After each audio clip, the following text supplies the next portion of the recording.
Good morning students आज हम topic को नेक्स्ट लेके चलते हैं। आज हम बताने वाले हैं प्रोडक्ट के बारे में कि वेक्टर्स के बीच में प्रोडक्ट कैसे होता है। तो टू टाइप्स से प्रोडक्ट होता है उनके बीच में, एक डॉट और एक क्रॉस, क्योंकि आई जी के जो उनकी डायरेक्शन वगैरह होती हैं वो डायरेक्शन प्रॉब्लम क्रिएट करती है। अदरवाइज मल्टीप्लाई तो एक ही तरह से करते हैं, जैसे 5 2 10, तो या तो 5 2 10 कर लो या 5 या 2 5 10 कर लो, बात तो एक ही होती है। लेकिन यहाँ प्रोडक्ट में थोड़ा फर्क पड़ जाता है, क्योंकि यहाँ डायरेक्शन का फर्क होता है। जैसे वेक्टर्स के अंदर a into B equals to B into A, मतलब A B, vector A B equal to vector B A नहीं होता है ना, नहीं होता है ना, क्योंकि vector B A B equals to minus vector B A होता है। तो जैसे इनमें हम आगे पीछे मल्टीप्लाई करते हैं तो प्रॉब्लम आती है वैक्टर्स के अंदर, तो वही मैं शो करने वाला हूँ क्या प्रॉब्लम्स है। तो आप ध्यान रखेंगे कि वेक्टर्स की मल्टीप्लाई टू टाइप से होती है। फर्स्ट मैंने लिखी है स्केलर प्रोडक्ट, जो आपकी नेक्स्ट एक्सरसाइज है, ठीक है। इसको हम बोलते हैं डॉट प्रोडक्ट भी, दोनों सेम है, स्केलर या डॉट एक ही बात है, ठीक है। देखो सिंबल क्या होता है, पहले इसका सिंबल होता है डॉट से, कि सिंपल सी बात है, डॉट बोला है नाम से क्लियर है डॉट। मान लीजिए वेक्टर ए इक्वल्स टू आपको दिया गया है 2i प्लस जे माइनस के, एंड वेक्टर बी आपको दिया गया है i plus J plus 2k। Suppose ये हमारे पास टू वेक्टर्स गिवन है ए और बी, मैं बीच में डॉट निकालता हूं, देखो ध्यान से, वेक्टर ए डॉट बी, तो ये तो सिंबल होता है ए और बी के बीच में डॉट। देखो हो गया ना, दोनों वेक्टर्स अलग अलग, दोनों बीच में एस सिंबल शो होगा, A dot B equals to क्या होगा, तो पहले आप ए लिखोगे 2i प्लस जे माइनस के, फिर आप बी लिखोगे डॉट में i plus J plus 2k, इस तरह से आप शो करेंगे, ठीक है। और अब इनकी डॉट करेंगे, देखो सिंपल फॉर्म है कि i की i से, j की j से और k की k से। अभी आप शॉर्ट में देखिए, बाद में बताऊंगा कि ये ऐसे क्यों हुआ है, ठीक है। देखो शॉर्ट में i की i से करनी है, i की i से, तो i मत लिखो, केवल i के कोफिशिएंट की i के कोफिशिएंट से ही करो। यहाँ पे कोफिशिएंट 1 है, यहाँ पे कोफिशिएंट 2 है, 2 की 1 से 2 मल्टीप्लाई होगी सिंपल, ठीक है, बस i नहीं आएगा। आगे j की j से करो कोफिशिएंट से, तो 1 1 दोनों कोफिशिएंट, तो प्लस 1 हो गया, k की k से करो तो माइनस के 2 हो गया, आई जे के नहीं आएंगे, ठीक है, आंसर आएगा प्लस का 1। नाम से क्लियर है, स्केलर प्रोडक्ट, तो आंसर आपको स्केलर में ही मिलना चाहिए, आई जे के आंसर में नहीं आने चाहिए, ठीक है स्टूडेंट्स। तो ये हमारे पास इस तरह से इसकी डॉट होती है, ये मैंने शॉर्ट में बताया डॉट कैसे होती है। अब बता रहा हूं बट इन एक्चुअल में क्या होता है वो देखो, बट इन एक्चुअल, कि एक्चुअल में डॉट क्या होती है वो देखो। वेक्टर ए डॉट बी, ये फॉर्मूला आ रहा है डॉट बी करने का, कि वेक्टर ए का मैग्नीट्यूड वेक्टर बी का मैग्नीट्यूड और इनटू में कोस थीटा। क्लियर है, ये हमारे पास इसके इक्वल टू एक्चुअल फॉर्मूला होता है। अब देखो इनके बीच में ये मैग्नीट्यूड और ये सिंपल वैल्यू कोस थीटा, इनके बीच में मैंने कोई सिंबल नहीं लगाया, ना डॉट ना क्रॉस, कुछ भी सिंबल नहीं है, तो ये मल्टीप्लाई है। आप कहोगे यहाँ क्यों नहीं लगाया डॉट या क्रॉस, कुछ क्यों नहीं लगाया, तो देखो स्टूडेंट्स यहाँ पे वेक्टर क्वांटिटी कहाँ है, जहां वेक्टर क्वांटिटी होगी ना वहां पे शो करते हैं हम। ये कोई थोड़ी ना वेक्टर क्वांटिटी, ये स्केलर क्वांटिटी है, क्योंकि मैग्नीट्यूड है केवल, ये केवल मैग्नीट्यूड है, और ये कोस थीटा का फिक्स आंसर आता है हमारे पास, कोई भी आए तो एंगल है तो हमारे पास, ठीक है। तो इनके बीच में आप कुछ भी शो करें कोई प्रॉब्लम नहीं है, ये सिंपल एक स्केलर क्वांटिटी है सारी, ठीक है। तो देखो वेयर थीटा क्या है, where theta be the angle between vector A and vector B, यहाँ पे थीटा ए और बी के बीच में एंगल है। तो देखो फर्स्ट केस हमारे पास ये हो गया, ठीक है, सिंपल शॉर्ट में। सेकंड ये एक्चुअल फार्मूला हो गया, और थर्ड अब हम इससे एंगल निकाल सकते हैं इस फार्मूले के अकॉर्डिंग, कि ए और बी के बीच में क्या एंगल शो करता है, मतलब दो वेक्टर क्या एंगल शो करते हैं। तो फार्मूला होता है कोस थीटा इक्वल्स टू, इनके अकॉर्डिंग करेंगे तो इसके डिवाइड में ये कर दो, तो क्या आएगा, vector A dot vector B over vector A का मैग्नीट्यूड और वेक्टर बी का magnitude.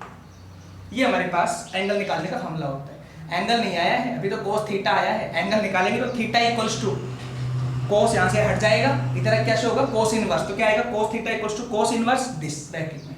Clear, I hope clear हुआ होगा जो बताया मैंने यहाँ पे, ठीक है। तो इस तरह से हमारे पास 3 केसेस हो गए, एक ए और बी के बीच में डॉट शॉर्ट में कैसे करनी है, सेकंड एक्चुअल में डॉट क्या होती है, इनकी फार्मूला क्या होता है, थर्ड एंगल कैसे निकालते हैं, यहाँ से थीटा इक्वल्स टू एंगल आएगा। आज हम इसका बेसिक करवा रहे हैं, ठीक है स्टूडेंट्स, प्रोडक्ट का। फोर्थ आ जाओ, अब आप देखना ध्यान से, हम अगर आई डॉट आई करें तो क्या होता है, देखो स्टूडेंट्स, आई डॉट आई, तो देखिए ध्यान से, इससे पहले एक टॉपिक देखिए आप, एक टॉपिक कराता हूँ इससे पहले, जो मैंने पहले बताना चाहिए था लेकिन प्रीवियस वीडियो में मैंने आपको बताया नहीं, भूल गया शायद में।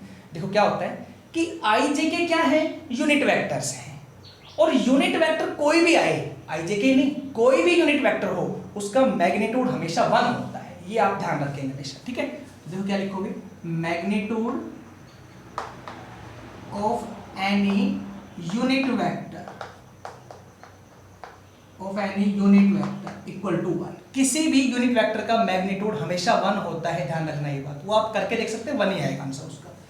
तो आई कैप का कितना मैग्नीट्यूड 1, जे कैप का कितना मैग्नीट्यूड 1, और के कैप का कितना हो गया मैग्नीट्यूड 1, क्योंकि आई जे के क्या है, यूनिट वेक्टर्स, और इनको सोल्व करेंगे तो इनका मैग्नीट्यूड 1 ही आना है, ठीक है। तो ये फॉर्मूला हो गया हमारे पास। अब आओ नंबर 5 पे, अब मैं आई डॉट आई निकालता हूँ, देखो आई डॉट आई, तो क्या आएगा आई डॉट आई, तो देखो स्टूडेंट्स इससे करते हैं फॉर्मूले से, आई डॉट आई, तो आई का मैग्नीट्यूड cos थीटा है ना, आई का मैग्नीट्यूड इंटू आई का मैग्नीट्यूड और इंटू में cos थीटा, यहां आई का मैग्नीट्यूड 1, ये 1, और cos थीटा, थीटा मतलब क्या है, एंगल, यही है ना। तो आई और आई के बीच में एंगल कितना होता है, आई किस लाइन पे होता है, एक्स एक्सिस पे, और एक्स एक्सिस पे दूसरा भी एक्स एक्सिस, दोनों पे एंगल कितने का होगा, एक ही लाइन पे एंगल 0 होता है उसी पे, तो एंगल कितना आएगा 0, तो 1 1 और cos 0 कितना होता है 1, क्लियर है। सिमिलरली आप अब j डॉट j करेंगे तो भी 1 आएगा, और k डॉट k करेंगे तो भी 1 आएगा, क्लियर हुआ है ना केस, ठीक है। नंबर 6 आ जाओ, अगर मैं i डॉट j करता हूं तो क्या आता है, i डॉट j, तो ये रूल है प्रोडक्ट करने का, करें तो i का मैग्नीट्यूड फिर j का मैग्नीट्यूड और इनटू में cos 90, क्यों, क्योंकि i x एक्सिस की डायरेक्शन है और j y एक्सिस की डायरेक्शन है, दोनों में कितना एंगल होता है 90 का, तो cos 90, ये 1 बट cos 90 0, तो सारा ही 0 हो गया। तो सिमिलरली j डॉट k कितना हुआ 0, k डॉट i कितना हुआ 0, ठीक है स्टूडेंट्स। तो देखो अब यही नहीं, अगर मैं j डॉट i करूं तो कितना आएगा, j डॉट i इससे, तो देखो ये भी सेम ही आएगा भाई, j का मैग्नीट्यूड पहले फिर i का मैग्नीट्यूड और इनटू में cos 90, तो ये भी 0 होना है। तो इससे आपको ये रिजल्ट मिल रहा है देखो कि i dot j equals to j dot i होता है ना। मतलब ये हुआ कि डॉट प्रोडक्ट में कैसे भी कर ले मल्टीप्लाई, डॉट कैसे भी कर दे सेम आना है। तो आपको नंबर 7 पे ये रिजल्ट मिलेगा कि मैं a डॉट b करूं या मैं b डॉट a करूं, कोई फर्क नहीं पड़ना है, दोनों सेम सेम आने होते हैं, ठीक है स्टूडेंट्स। आई होप आप समझ रहे होंगे जो बताया मैंने, मैं अभी इसका बेसिक करा रहा हूँ, क्वेश्चन बाद में कराऊंगा, ठीक है।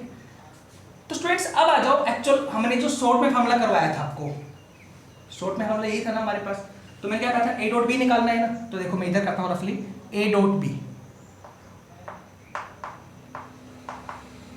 a डॉट b क्या होगा भाई, इसकी से मल्टीप्लाई तो कितना आएगा 2i की i से, जैसे हम मल्टीप्लाई करते हैं भाई हर एक पार्ट की हर एक से तो करते हैं मल्टीप्लाई, हाँ तो 2i की इससे करो तो कितना आएगा 2i की इससे, यही तो आएगा 2 इंटू i कैप, इसकी इससे, फिर इसकी इससे करेंगे तो 2 इंटू आई प्लस में 2 इंटू आई इंटू जे कैप हो गया, फिर इसकी इससे करेंगे तो प्लस में 4 इंटू आई इंटू के कैप, यही होगा।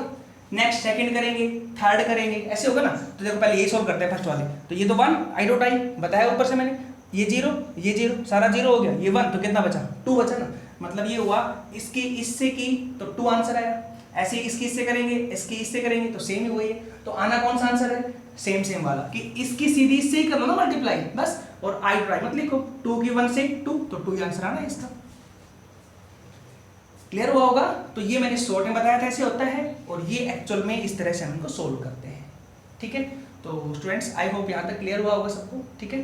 तो देखिए अब इसी में नेक्स्ट है नंबर 8 पे, क्योंकि बेसिक बता रहे हैं तो बेसिक में आगे चल रहा है अभी नंबर 8,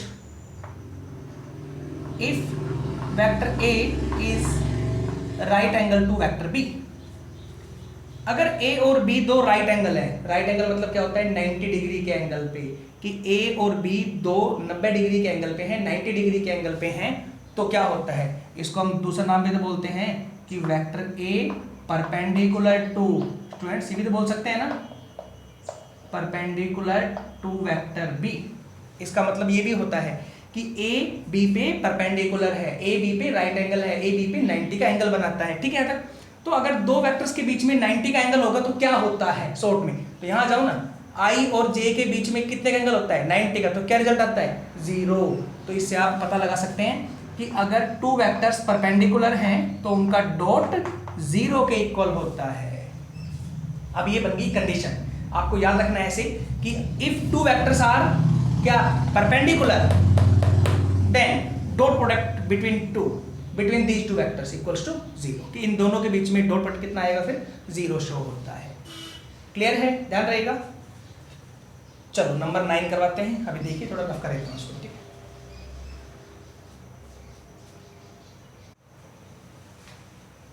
देखिए स्टूडेंट्स नंबर 9 पे होता है if vector A is parallel to vector B.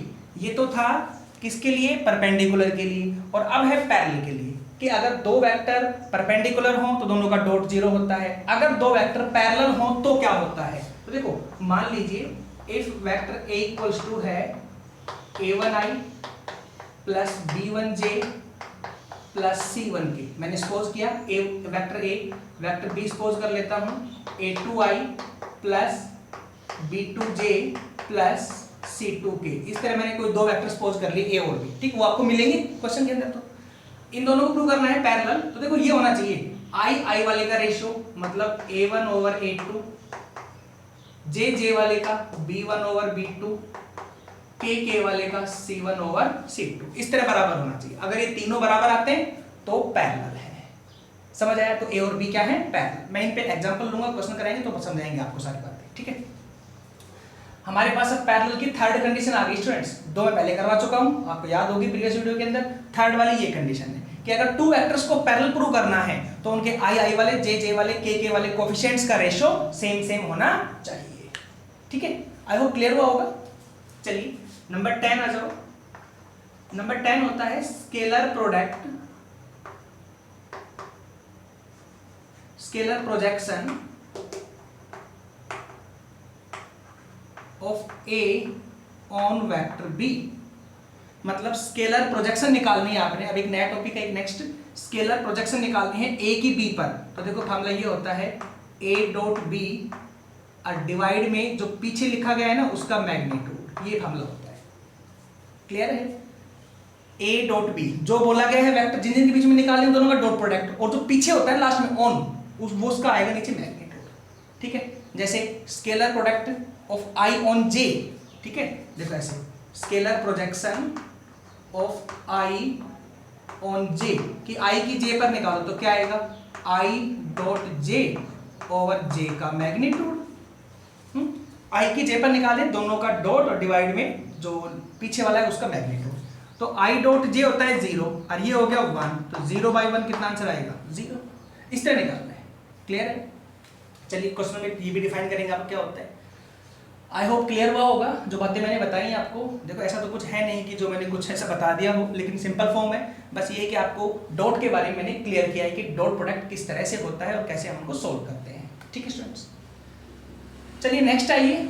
Next topic है 11th पे कि हम जब स्क्वायर करते हैं, याद कीजिए जैसे a प्लस बी का हम होल स्क्वायर करते हैं तो स्टूडेंट्स क्या लिखते हैं हम a square plus B square plus 2ab, यही करते हैं ना। लेकिन अगर ये वेक्टर फॉर्म में हो जाए तो वेक्टर a प्लस बी, अच्छा ये माइनस हो तो यहाँ माइनस होता है, a प्लस बी का होल स्क्वायर हो जाए तो ब्रैकेट नहीं आता है नंबर 1। अगर होल स्क्वायर होगा वेक्टर फॉर्म में, ध्यान रखना वेक्टर फॉर्म में पावर शो करते हैं, वेक्टर फॉर्म में पावर शो करते हैं तो लगता है मैग्नीट्यूड, तो इसकी मैग्नीट्यूड की पावर होगी 2। ऐसे कि a प्लस बी के मैग्नीट्यूड का स्क्वायर होगा। आई होप क्लियर हुआ होगा। अगर आपको सोल्व करना है इसका स्क्वायर तो ये फार्मूला लगेगा, हो गया। और अब इसका देखो फार्मूला क्या होगा आगे, a स्क्वायर मतलब वेक्टर a का स्क्वायर तो फिर से लग गया मैग्नीट्यूड, प्लस में b स्क्वायर तो वेक्टर b का स्क्वायर और प्लस में 2a डॉट b, यहाँ मल्टीप्लाई की यहाँ पे डॉट आ जाएगी बीच में, तो ये फार्मूला होता है। अगर यहाँ हो जाए माइनस तो यहाँ पे क्या हो जाएगा माइनस। तो वेक्टर में स्क्वायर करना हो तो मैग्नीट्यूड लग के उनका स्क्वायर होता है। ब्रैकेट नहीं आता है। आई होप क्लियर हुआ होगा। अच्छा स्टूडेंट्स, एक बार किसी वेक्टर पे मैग्नीट्यूड लग गया तो लग गया, हटेगा नहीं फिर वो मैग्नीट्यूड। ये नहीं कि आप सोचते हैं कई बार कह रहे हटा दो मैग्नीट्यूड, कोई फर्क नहीं पड़ता, ऐसे नहीं। मैग्नीट्यूड लग गया तो फिर उसका वापस वेक्टर क्वांटिटी नहीं बनेगी, वो वेक्टर फिर वो मैग्नीट्यूड ही रहेगा उसका। आई होप क्लियर हुआ होगा। ठीक है, वो आपको बता देंगे, आपको क्वेश्चन में आएंगे तो बताएंगे आपको। तो स्टूडेंट्स ये बेसिक था जो मैंने अभी करवाया है, इनकी 11 बातें हैं, तो ये आप अच्छे से याद करेंगे इन बातों, क्योंकि इनके बिना तो एक्सरसाइज चलनी नहीं है आगे। और अब जो सेकंड टॉपिक हमारे पास क्रॉस वाला है ना, मैंने कहा ना इसमें 2 टाइप्स आएंगी प्रोडक्ट करने की, ये डॉट है, इसमें ये रूल होता है। क्रॉस वाले का बताएंगे अगले एक्सरसाइज के जब आगे एक्सरसाइज कराएंगे। तो अभी इन्हीं जो बेसिक मैंने कराया है डॉट वाले, इनके ऊपर मैं कुछ क्वेश्चंस कराता हूँ, कुछ आज की वीडियो में, कुछ नेक्स्ट वीडियो में करवाएंगे। ठीक है स्टूडेंट्स, आई होप सब बातें क्लियर हुई होंगी। चलो क्वेश्चन कराते हैं इसके, देखिए।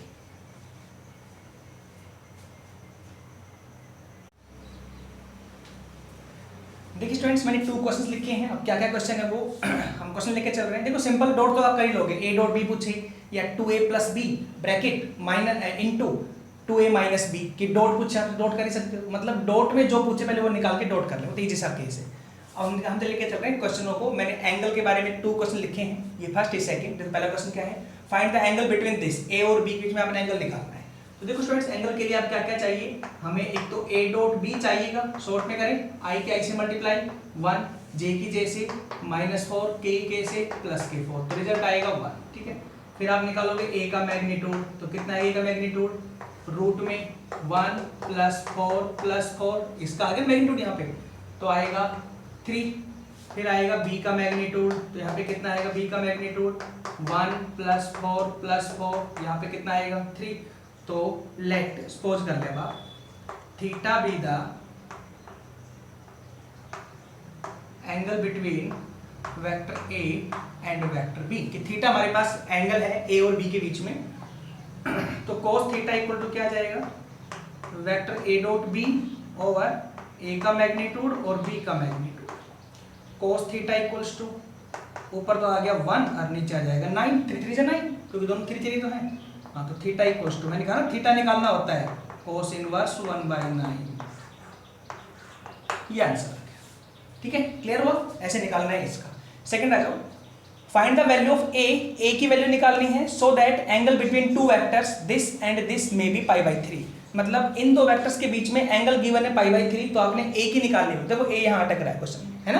हाँ, तो कैसे करेंगे, इसको मान लो पहले, let vector A equals to i plus K, vector b equals to i minus J plus A K. Clear है, दोनों का निकालो पहले डॉट, तो क्या आएगा a dot b equals to i के i से 1, j है नहीं तो खत्म, j नहीं जाएगा फिर पार्ट नहीं आएगा, k है तो प्लस a आ गया।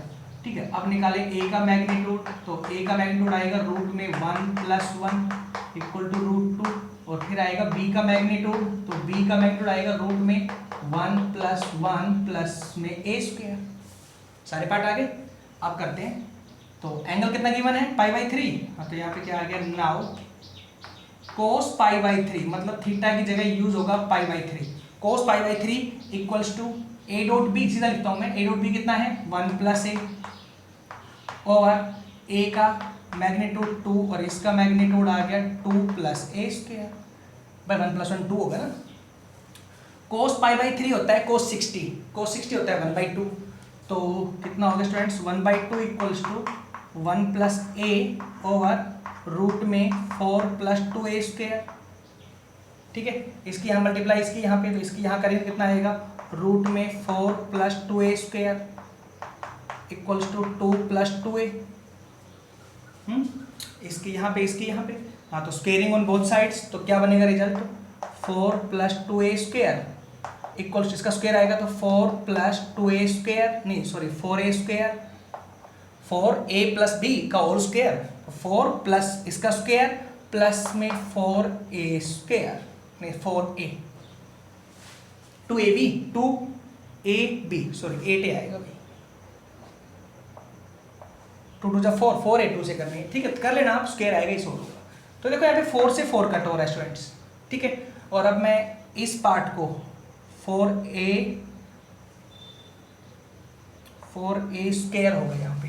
ठीक है, क्योंकि 2 टू द 4 4 स्क्वायर। हाँ ठीक है, इस पार्ट को मैं यहाँ ले आता हूँ इस तरफ। तो देखो स्टूडेंट्स, इधर कर देता हूँ मैं, क्या बनेगा, इधर लेके आए तो माइनस के 2a स्क्वायर, और ये 8a भी यहाँ ले आया तो माइनस के 8a इक्वल्स टू 0। ठीक है, दोनों पार्टों से मैंने माइनस 2a कॉमन ले लिया, तो ये बन गया a प्लस 4 इक्वल टू 0। तो एक तो a की वैल्यू 0 आ गई, 2 तो हट गया यहाँ से, और a की वैल्यू आ गई माइनस 4। कि ऐसा 2 केसेस पॉसिबल है, अगर a की वैल्यू 0 या माइनस 4 होती है तो इन दो वेक्टर्स के बीच में π/3 60 का एंगल शो होगा। क्लियर है, सिंपल ही है ये तो, यहाँ थोड़ा सा स्क्वायर करने में प्रॉब्लम हुई तो कोई दिक्कत नहीं है। तो आई होप क्लियर हुआ होगा स्टूडेंट्स, मैंने आपको बताया। देखो जो बेसिक करवाया ना मैंने, उस बेसिक के आप 11 पॉइंट याद कर लेना, ये समझ लेना कि इस एक्सरसाइज में कहीं कोई प्रॉब्लम नहीं है। और देखना आप, मैं जब एक्सरसाइज करवाऊंगा अभी आपको, वैसे तो इस एक्सरसाइज में अगर कहीं पर मैंने उससे अलग स्टेप लगाया तो बताना कि सर आपने यहाँ लगा दिया, कोई अलग स्टेप नहीं आने वाला है स्टूडेंट्स। ठीक है, बस उनका यूज कैसे होगा मैं आपको वो बताऊंगा 11 पॉइंट्स का, कि यूज कैसे करना है। क्लियर, तो चले अब क्वेश्चन कराते हैं next.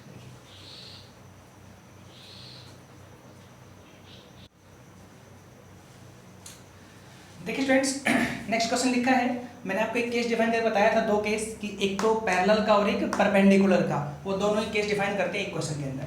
Find the value of lambda so that the two vectors this and this are perpendicular and parallel. अगर ये दोनों हो परपेंडिकुलर तो लैम्बडा की वैल्यू क्या होगी, और अगर ये दोनों हो पैरेलल तो लैम्बडा की वैल्यू क्या होगी, ये कहता है क्वेश्चन। करें तो देखो, पहला कि लेट वेक्टर ए ले लो इसको, suppose 2i plus 3j minus के, एंड वेक्टर बी ले लो इसको 4i प्लस में 6j प्लस में लैम्बडा के। ठीक है, first case, given vector a is perpendicular to vector b, कि दोनों परपेंडिकुलर हैं, दिस इंप्लाइज तो क्या होगा, a dot b equals to 0, दोनों का डॉट 0 के इक्वल। जो भी बोले परपेंडिकुलर में, मान लीजिए इसमें यह आता कि vector a minus vector b is perpendicular to vector a plus vector b, तो कैसे करते, सपोज तो a और b निकालते, लेस करते इसमें से, एक बार दोनों को प्लस करते, और दोनों क्या हैं परपेंडिकुलर, तो दोनों का डॉट, इसका डॉट ये इनटू ये बराबर 0 होता। फिर आपको देखो ये प्रूव करना इसके अकॉर्डिंग कि भाई a माइनस बी डॉट और a plus B equals to 0, फिर आपको ये प्रूव करना था। समझ आया, जैसे बोले ना वही पार्ट निकाल के और उनके बीच में जो लगती है कंडीशन को सोल्व कर, ये नहीं कि सीधा a और b आएगा, ऐसे भी आ सकता है कि ये परपेंडिकुलर टू ये है तो दोनों का डॉट 0 होना चाहिए, या देखो इसकी जगह पे ये लिखा हो परपेंडिकुलर, इसकी जगह पे ऐसे लिखा आ सकता है ऑर्थोगोनल, ऑर्थोगोनल तो भी एक ही बात है, ऑर्थोगोनल हो, परपेंडिकुलर हो या नॉर्मल हो, सुनो ध्यान से, normal, orthogonal, perpendicular, right angle, 90 degree, सब सेम बातें होती हैं, सबका मतलब 90 का एंगल है।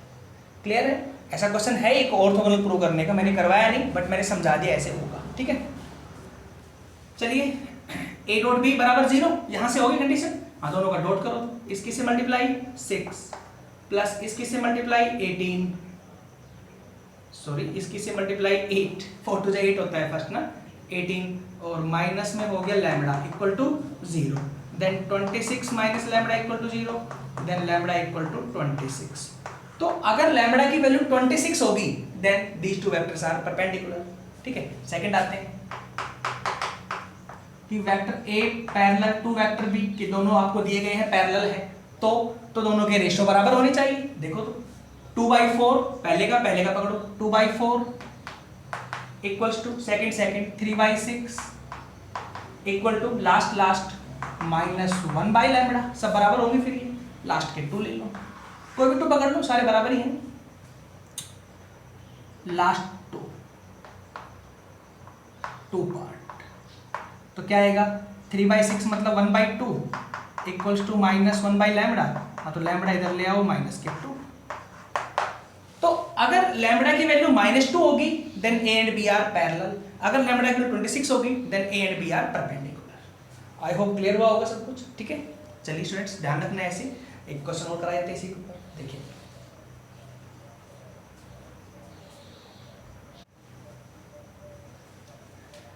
देखिए स्टूडेंट्स, लैम्बडा की ही वैल्यू निकालनी है, बट इस बार क्या गिवन है, देखो find the value of lambda when the scalar projection, आगे ना वही जो मैंने लिखवाई थी आपको 10th के ऊपर शायद केस ना, when the scalar projection of A on B is 4 units, A का B पर है तो क्या क्या चाहिएगा आपको, पहले दोनों का डॉट चाहिएगा, तो करें यहाँ पे vector A dot vector B equals to क्या आएगा, इसकी से मल्टीप्लाई 2 लैम्बडा, इसकी से मल्टीप्लाई प्लस के 6, इसकी से मल्टीप्लाई प्लस के 12, हो गया डॉट बी। ठीक है, अब निकालना है वेक्टर बी का मैग्नीट्यूड, जो पीछे लिखा हुआ है उसका मैग्नीट्यूड, इसका कितना है मैग्नीट्यूड इसका 4 प्लस 36 प्लस के 9, क्लियर है।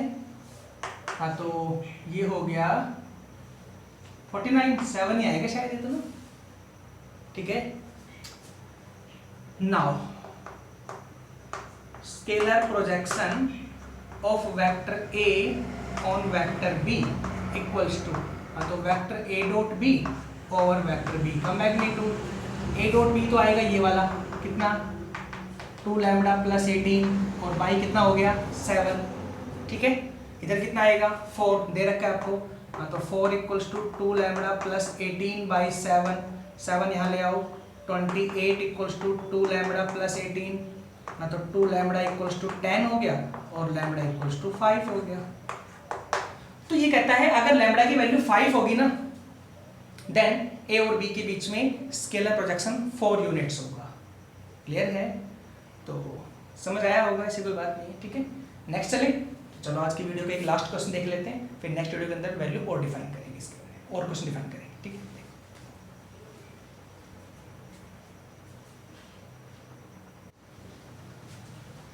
देखिए स्टूडेंट्स, लास्ट क्वेश्चन आज की वीडियो का क्या लिखा है, the dot product of a vector, किसी एक वेक्टर की डॉट प्रोडक्ट किससे with vectors 1 2 3 are respectively -1 6 and 5, answer उनका, तो फाइंड द वेक्टर, वेक्टर निकालना है आपने, ठीक है।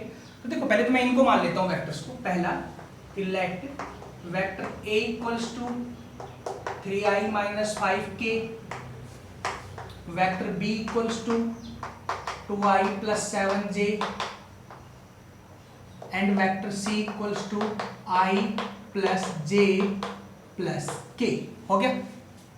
अब एक और वेक्टर, ये तीन तो ये आपको गिवन है, एक वेक्टर निकालना है, फाइंड ए वेक्टर, ये वाला वेक्टर मतलब लास्ट में बोला ये वेक्टर निकालना है जिसकी डॉट इन तीनों के साथ दिस दिस दिस गिवन है। तो मान लेते हैं let vector D equals to xi plus yj plus zk, let vector D equals to xi plus yj plus zk be the vector, ये कोई वेक्टर है जिसका प्रोडक्ट, ये कोई मान लिया मैंने वेक्टर, चलो आप देखिए सीधे लिखते हैं, देखो सीधा लिखते हैं यहाँ पे अकॉर्डिंग टू क्वेश्चन, कि ये कोई वेक्टर है हमने माना है। अब आ जाओ अकॉर्डिंग टू क्वेश्चन कि A की D के साथ डॉट इक्वल्स टू -1 गिवन है, यहां से हो गया। वेक्टर B की D के साथ डॉट 6 गिवन है एंड लास्ट वेक्टर C की D के साथ डॉट 5 गिवन है। A की D के साथ -1, B की D के साथ 6, C की D के साथ 5, ये हमारे पास डॉट प्रोडक्ट गिवन है, ठीक है। कि वो वेक्टर हमने D माना है जिसकी वैल्यू A से B से और C से -1 6 और 5 देती है डॉट में, क्लियर। आपको वेक्टर निकालना है ये वाला, ये निकालना मतलब आपने x y z की वैल्यू निकालनी खाली, बस x y z आ गया तो रख देंगे इसी में, आंसर हो गया, इतना ही करना है, ठीक है। तो A डॉट D कितना आएगा, A ये वाला D ये वाला, तो I के I से तो कितना बनेगा 3x, J की J से, बट J है नहीं खत्म, K K से तो -5z इक्वल्स टू -1, ठीक है। नेक्स्ट आ जाओ B की D से, इसकी इससे तो कितना आएगा 2x, J है तो 7y, K नहीं है इस बार तो ये आएगा, एंड लास्ट में आ जाएगा I plus J plus K की इससे तो आ जाएगा x plus y plus z equals to 5, हो गया ऐसे यहाँ तक, ठीक है स्टूडेंट्स। तो बस अब तो इजी है स्टूडेंट्स, उठा के वैल्यू तो पुट करनी है। जैसे मैं यहाँ से निकाल लूँ x की वैल्यू, सपोज करें आप x इक्वल टू हो गया 5 minus Y minus Z, equation number 3 मान ली, और ये फर्स्ट और ये second, put third in first and second. अब तो जैसे आप सोल्व करते हैं ऊपर नीचे रख के, वही तो है, एक से निकालो बाकी दो में रखो, put third in first and second, तो क्या आएगा यहाँ पे रखेंगे तो 15, ठीक है भाई। एक्स की जगह रख रहे हैं 3 से करो मल्टीप्लाई, माइनस के 3y माइनस के 3z माइनस के 5z इक्वल टू -1। तो देखो ये बनेगी इक्वेशन माइनस के 3y माइनस के 8z इक्वल्स टू 15 वहाँ गया तो माइनस के 16, इक्वेशन नंबर 4। ठीक है, यहाँ पे रखो तो क्या बनेगा, 2 की इससे करेंगे तो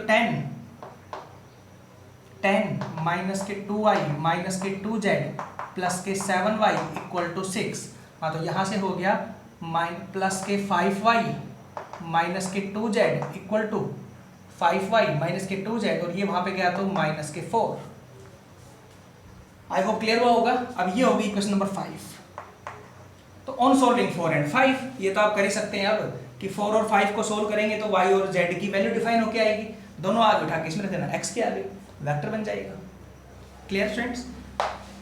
अरे हो जाएगा ये तो, ठीक है, ऐसी कोई बात नहीं है, सिंपल ही क्वेश्चन है, बस मैंने आपको आगे दिखा दिया वैल्यू रख के। अगर कहीं कोई मिस भी हुआ तो आप चेक कर लेना, ऐसी कोई बात नहीं है, लास्ट में मैंने थोड़ा जल्दी भी किया है ऐसे। ठीक है स्टूडेंट्स, तो चलो नेक्स्ट वीडियो के अंदर आपके डिफाइन करते हैं और क्वेश्चंस इसके। ठीक है स्टूडेंट्स, थैंक्स।